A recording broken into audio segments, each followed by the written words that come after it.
Why do we often hit the snooze button on our workout plans? You know what I'm talking about, right? You've probably noticed, and I know it happens for me, how easy it is to put off a workout and we'll do it tomorrow. We make ourselves a false promise that maybe we'll do doubles or make up for it over the weekend. Or if we haven't even gotten started yet and we're just beginning our journey, we put it off till next Monday or whenever it's after vacation or next month or after the holidays. You get what I'm going at, right? So we're going to dive into why procrastination creeps into our fitness routines and discover. I'm going to give you 5 what I think are unbeatable strategies to maintain unstoppable momentum. But before we get into all this great stuff, make sure you head over. I'm going to pop it right in the lower third there. If you're watching on the video, if you're listening to audio, head over to talktoperry.com. I've opened that up for podcast viewers, podcast listeners, because it's all about keeping your energy high so that you can hit all of your goals. Because I want to help you recharge that mental and physical battery of yours and reclaim your power. We do that in 15 minutes. Talktoperry.com. And also, welcome to another Power Blast podcast where we provide nourishment for the soul, allowing you to transform from the inside out in mindset and fitness, allowing you to recharge that mental and physical battery of yours and reclaim your power. Really, let's hit it hard today and talk about procrastination. It's something I think we all can sometimes put a different label on it. We don't necessarily say it's procrastination. We rationalize things. We negotiate things. We come up with reasons and justifications to get ourselves off the hook or delay what we need to do. And it's not just about laziness. I'm not talking about that. A lot of times it's something deeper, and it can be it's kind of, you've got to identify it for yourself, whether it's fear of failure. That was it for me. I was fear of failure was a big one. I wasn't going to put it that way. I didn't want to exercise for 30, 60, 90 days, put in all this time and effort and not see any results. That was my fear of failure. So it was just easier to not get started than to prove to myself that I was so out of shape and I put in all this time and effort and nothing happened.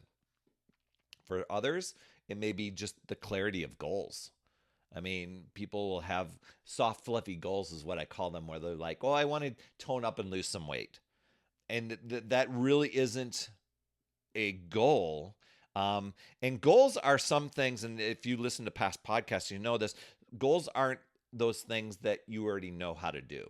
If you already know how to do it, that's not a word, at least a worthy goal, something that you really want to strive for and really achieve. When you have a burning desire to do that, you achieve amazing things. The other one is maybe it's overwhelming thoughts of starting something new. A lot of times we don't know where to start. We will really overcomplicate things. Hesitation, it can really make starting any fitness routine seem daunting. So here's some ways to turn it around. Take them for what you will, and hopefully these will be things that you can internalize and take action on, because that's the thing. A lot of times people will take in information and then not do anything with it. It's like, oh, that's a good idea. Someday, maybe. That's a sign of procrastination right there.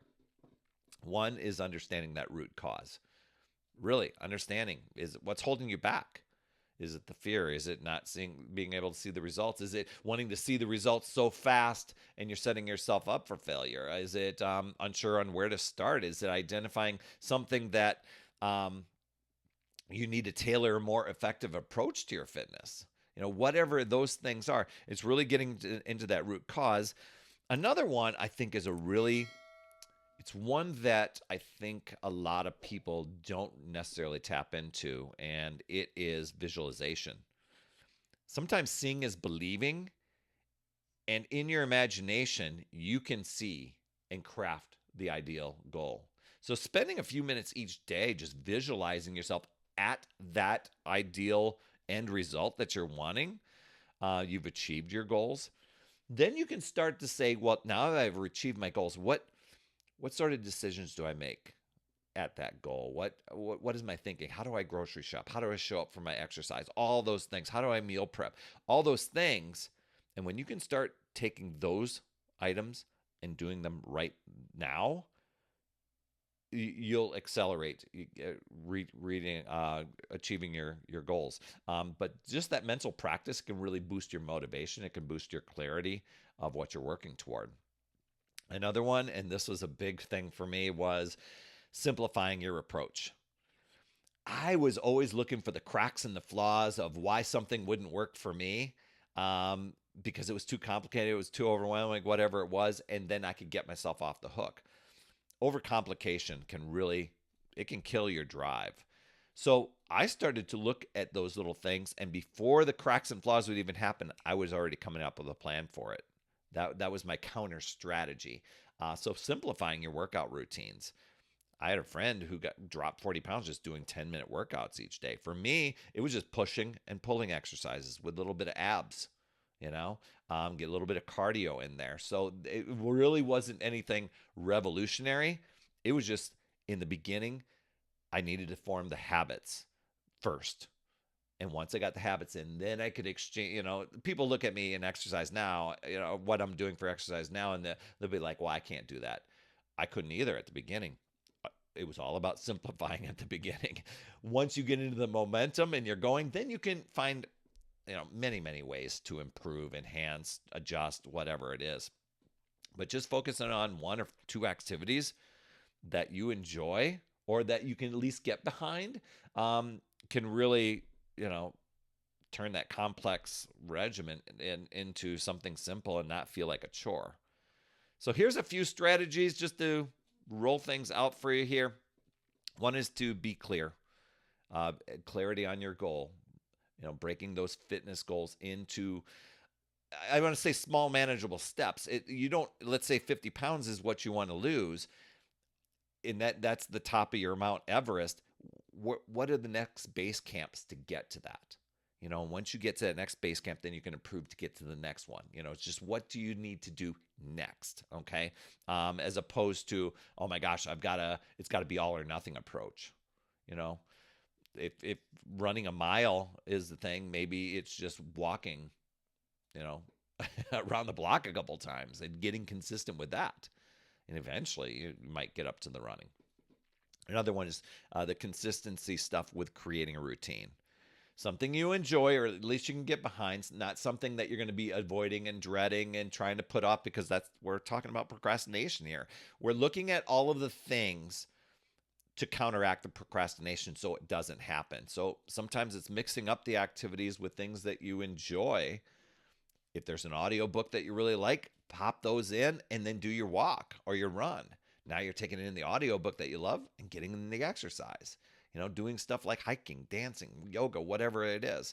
Another one I think is really, really powerful for some people. It's committing publicly. Sometimes that little bit of peer, I don't want to say peer pressure necessarily. It could be peer support. Just sharing your goals with friends on social media. Just that added accountability sometimes just can mentally push you to follow through. Tracking your progress. I wasn't the biggest fan of tracking, but I found that when I tracked my weights, here's my tracking system. My tracking system was putting an X on a calendar. Every day I showed up. One line meant I showed up for my workouts. The other line meant I showed up for my eating plan. I kept it super simple. X on the calendar. And that my goal was to run 90 straight days of an X, getting on there. And then you start to see the improvements, no matter how small. And the other thing I did was I took photos every 30 days. And at the beginning, they're humbling.